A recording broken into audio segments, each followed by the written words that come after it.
میرے آقا صلی اللہ تعالیٰ علیہ وسلم تجارت کو پوری دنیا کے سامنے بتا کر ایسے اصول بتائے، سود سے پاک کیا جو قافلے کی ایک بڑی لعنت تھی، بلکہ معاشرے کی ایک بڑی لعنت تھی۔ حضور پاک صلی اللہ علیہ وسلم نے فرمایا سود کو میں نے اپنے پیروں سے روند دیا، ختم فرما دیا۔ سود میں ہوتا کیا ہے آپ کو پتہ ہے؟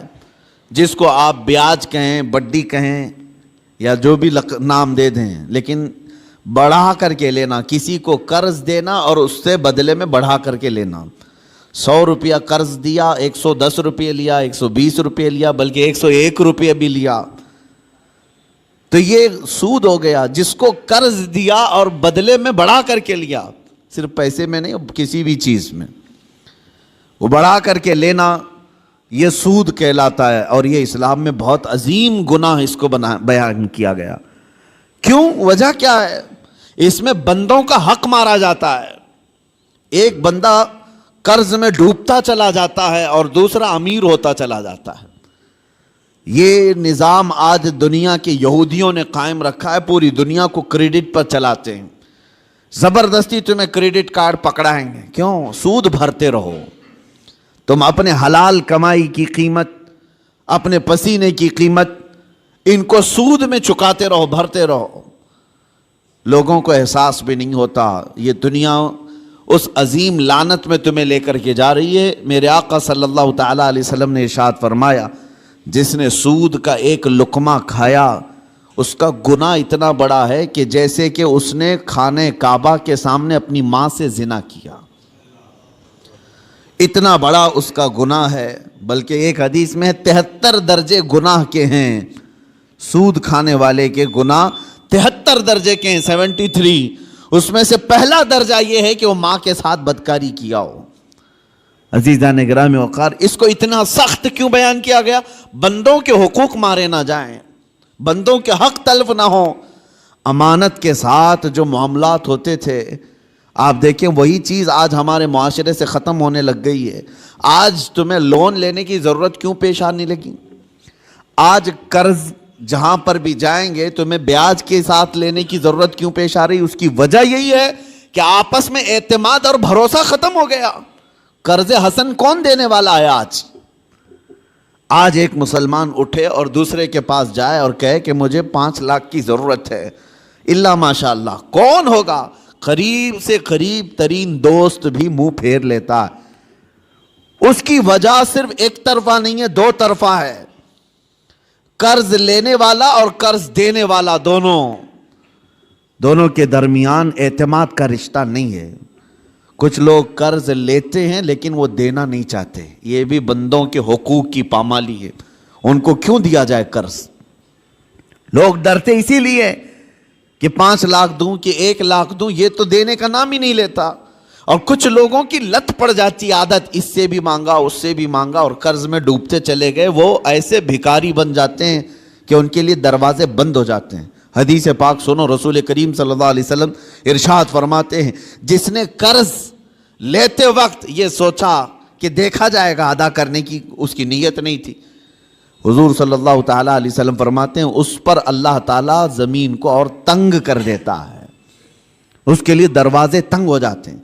اور فرماتے ہیں کہ جس نے قرض لیا اور دینے کی نیت تھی اور یہ سوچا کہ میری ناک زمین پر رگڑ جائے لیکن میں اس کا حق دوں گا، حضور فرماتے ہیں اللہ اس کے لیے روز دروازہ کھولتا ہے، اس کے لیے اسباب پیدا کرتا ہے۔ یہاں لینے والے کی دل میں خیال ہی نہیں رہ گیا کہ سامنے والے سے میں نے رقم لیا ہے، بے چینی شروع ہو جانی چاہیے، ہمیں بے قراری شروع ہو جانی چاہیے۔ کسی کا قرض لیا ہے تو نیند اڑ جائے کہ نہیں میرے بھائی کا قرض ہے مجھے واپس دینا ہے۔ لیکن یہاں معاملات ایسے نہیں رہ گئے، جس کی وجہ سے آج دنیا نے تمہیں سود کا عادی بنا دیا۔ اب کون دیتا ہے قرض حسن؟ قرض حسن کا مطلب کیا ہے؟ 1 لاکھ روپے میں آپ کو دیا اور بدلے میں آپ نے بھی 1 ہی لاکھ روپے لوٹایا، یہ قرض حسن اچھا قرض ہے۔ پہلے یہ ہوا کرتا تھا آپس میں مومنوں کے درمیان قرض، لیکن جب لوگوں کے معاملات خراب ہو گئے تو کون دینا چاہتا ہے اور لینے والا بھی آج کل لوٹانا نہیں چاہتا، تو یہ معاملات ختم ہونے لگ گئے۔ اور اس کی وجہ کیا بنی؟ جب اعتماد کا رشتہ ٹوٹ گیا تو تم سود کے کاروبار میں پڑ گئے. اب تمہارے پاس کوئی راستہ نہیں رہ گیا. جاؤ بینکوں سے لون لو یا غیر مسلموں سے بھاری سود میں قرض اٹھاؤ اور اپنے کام کرتے رہو. یہ سب کی نوبت صرف اسی وجہ سے آئی کہ آپس کے رشتے خراب ہیں, یہ معاملات خراب ہیں, ایک دوسرے کے ساتھ محبت کا رشتہ نہیں ہے. عزیزان گرامی وقار, یہ کام صرف ہم نے اپنے ہاتھوں تباہ کیا ہے, اپنے ہاتھوں برباد کیا ہے. آپ کو اندازہ ہو, ایک صحابی حضور صلی اللہ تعالیٰ علیہ وسلم کے پیچھے نماز پڑھتے تھے اور صبح فجر کی نماز میں بہت جلدی بھاگ کر چلے جاتے تھے, سلام پھیرتے ہی نکل جاتے. ایک دن ان کو صحابہ اکرام نے روک لیا کہ آپ حضور کے پیچھے نماز پڑھتے ہیں اور رکتے نہیں ہیں. اللہ کے رسول صلی اللہ تعالیٰ علیہ وسلم سے ان کی شکایت بھی کی. حضور صلی اللہ علیہ وسلم نے ان سے پوچھا, کیا بات ہے فجر کی نماز میں اتنی جلدی بھاگ جاتے ہو؟ اس صحابی نے جواب میں کیا عرض کیا, کہا یا رسول اللہ صلی اللہ علیہ وسلم, میرا گھر اور ایک یہودی کا گھر دونوں متصل ہے, لگے ہوئے ہیں, اور اس یہودی کے گھر کے آنگن میں ایک کھجور کا درخت ہے جس کی شاخیں میرے گھر کے آنگن میں بھی آتی ہیں, اور صبح صبح پکی کھجوریں میرے آنگن میں گر جاتی ہیں. میں اس لیے بھاگ کر جاتا ہوں کہیں میرے بچے جلدی اٹھ کر کے وہ کوئی کھجور کھا نہ لیں. میں وہ کھجوریں جمع کرتا ہوں اور اپنے پڑوسی کو اس کی امانت لوٹا دیتا ہوں. روز میرا یہ کام ہے. مجھے ڈر لگا رہتا ہے کہ کہیں میرے بچے وہ ناجائز کھجوریں نہ کھا لیں, پڑوسی کی کھجوریں جو ہمارے آنگن میں گری ہیں. یہ صحابہ کے اخلاق تھے. وہ یہودی تھا پڑوسی, اس کی ایک کھجور کھانا بھی انہیں گوارا نہیں تھا. کیا ہم نے بچوں کی یہ تربیت کی ہے؟ دوسرے کا مال نہیں اٹھانا چاہیے. یہاں تو بازار میں جا کر بھاؤ تاؤ پوچھتے ہوئے نہ جانے کتنے انگور کھا جاتے ہیں لوگ. پھل پوچھتے پوچھتے کتنے تو چیک کرنے میں کھا جاتے ہیں, جبکہ یہ بھی جائز نہیں, بغیر اس کی اجازت کے, بغیر اس کی اجازت کے تمہارے لیے جائز نہیں ہے. اس صحابی کی یہ بات سن کر نبی پاک صلی اللہ تعالیٰ علیہ وسلم نے ارشاد فرمایا, کوئی ہے ہم میں سے, میرے صحابہ میں سے, جو اس یہودی کا درخت خرید کر کے میرے اس صحابی کو دے دے تاکہ یہ سکون سے نماز پڑھ سکے. سوچو میرے عزیز ہو, اس وقت رسول پاک صلی اللہ تعالیٰ علیہ وسلم نے جب یہ ارشاد فرمایا تو صحابہ نے کہا کہ یا رسول اللہ, ہم اس یہودی کو بلاتے ہیں, کیا وہ بیچنے کو راضی ہے؟ اس پڑوسی کو بلائے جس کی کھجوریں یہ روز امانت کے ساتھ جمع کر کے اس کو دیتے تھے.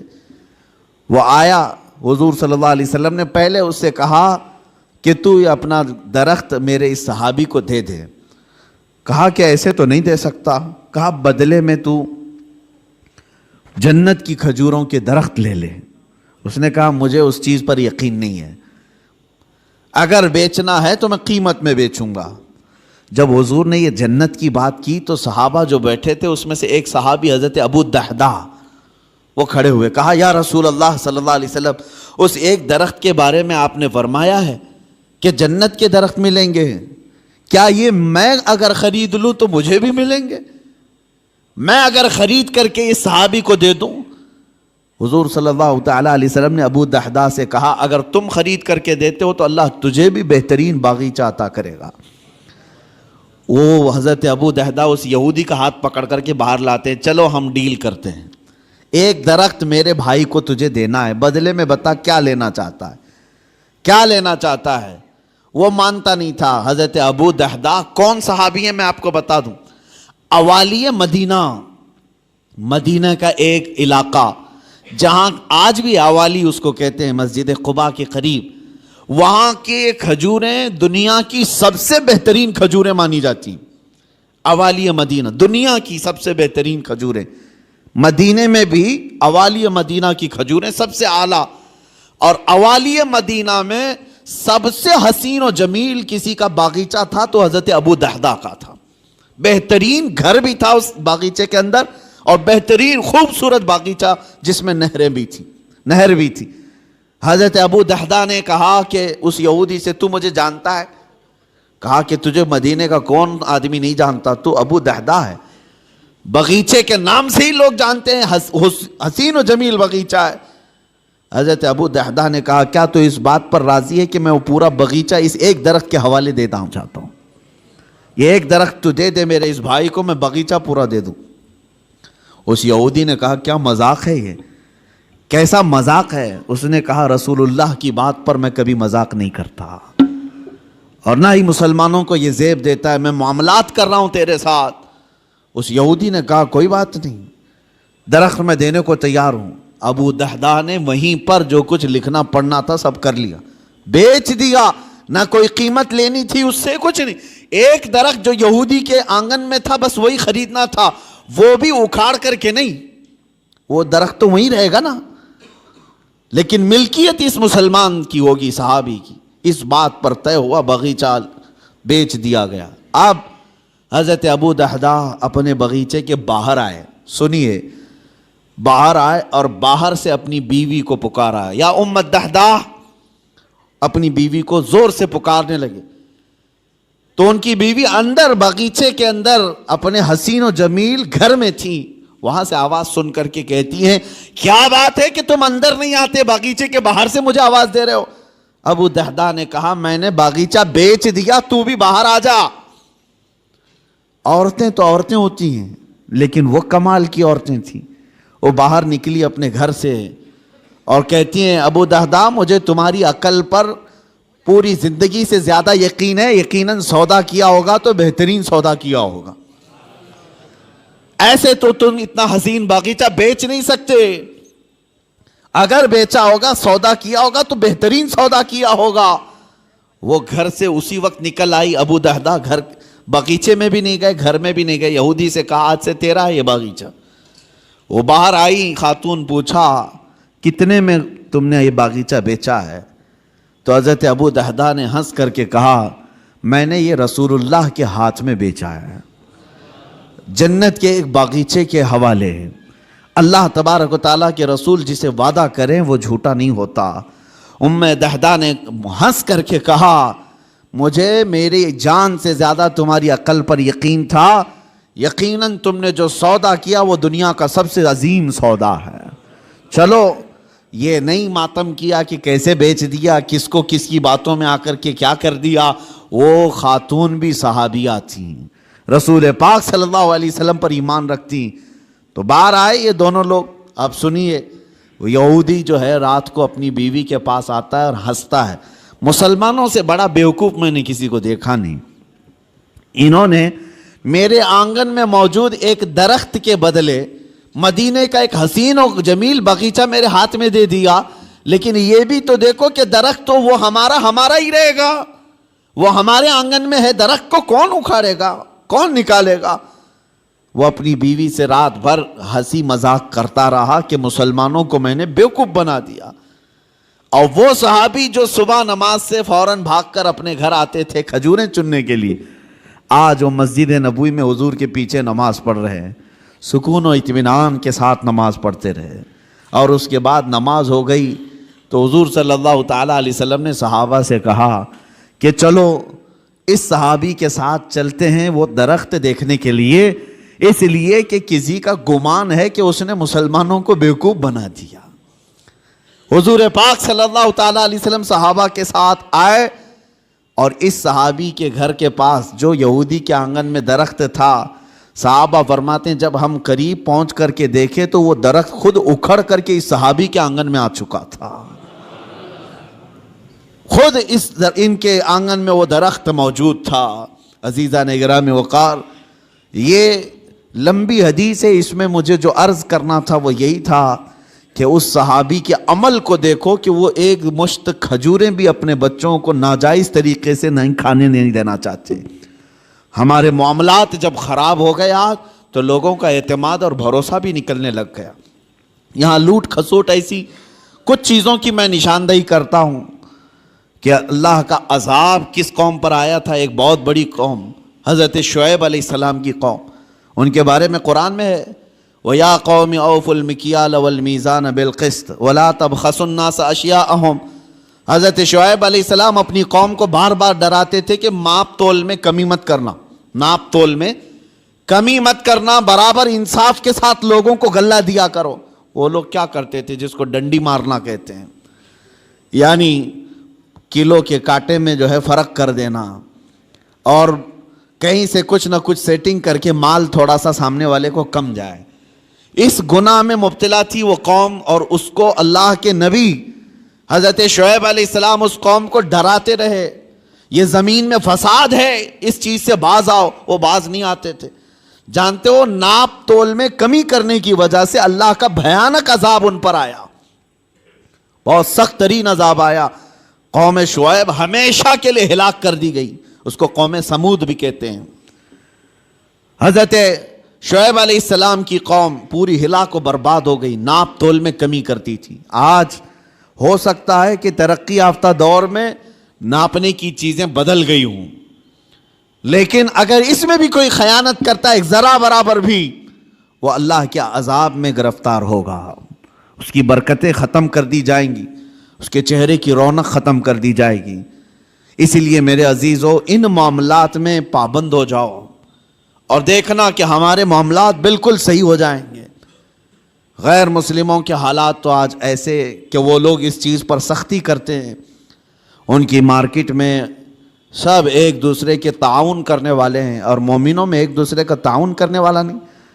مارکیٹ میں اگر 4 دکانیں تمہاری ہیں، تمہاری تجارت زیادہ ہونے لگ گئی تو بغل والے کو حسد ہونے لگ گیا، سوچتے کہ میرا بھائی تو ہے، نہیں، حسد ہونے لگ گیا، اور تیسرا اس سے زیادہ جلنے لگ گیا۔ آپس میں اس بات کو لے کر کے سب جلن کے شکار ہیں، اور پھر اس کے بعد ہوتا یہ ہے کہ ذرا برابر کچھ کمی ہوئی تو دوڑے دوڑے بابا کے پاس جاتے ہیں، پڑوسی نے کچھ کرایا ہے، میری دکان میں کچھ ہوتا نہیں۔ تم آپس میں ایک دوسرے کو کیا کرایا اسی میں لگے رہے ہو۔